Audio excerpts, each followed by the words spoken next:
Last season, you guys went 8-9-1. You made your second straight Big East tournament appearance, and you had 2 players drafted in the MLS Super Draft.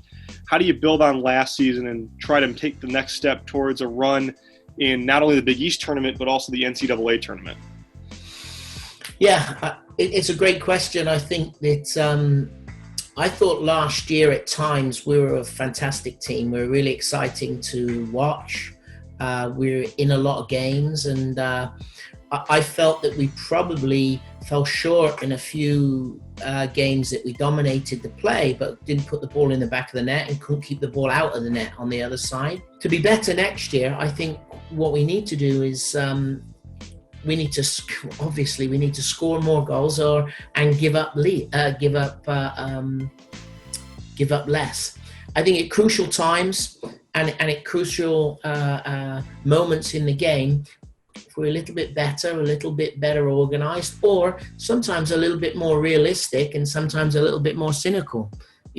Stopping teams play is a very important part of the game. And that's kind of what we're focusing on, trying to stop people play while continuing our brand and our style. So you actually have a total of 12 newcomers. You were correct, yeah. 7 freshmen, 5 transfers. How do you expect them to fit in with this team and complement the returning players? Well, the two that we already came in the spring, we know they're going to fit in well because they already did. They only had 1 game. The others, it's just a race to acclimation. It's a game of soccer. We do play a specific brand. They've chosen to come here to play that brand and that style. In the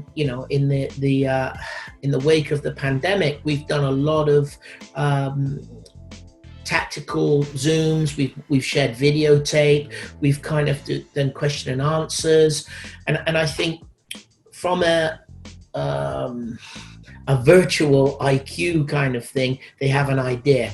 If they hit the ground running, I think they'll acclimate really well. The good thing is they're coming to a program that have some solid players and some great characters. And I think that might be one of the keys, is how well they fuse with everyone else. Players actually are reporting to campus in early August, so that's something to look forward to. What's going to be the early emphasis with this team when training begins? Well, I think it's going to be like no other.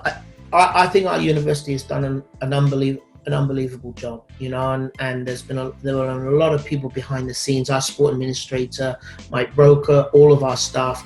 In working with our players, we're already prepping them for the unknown.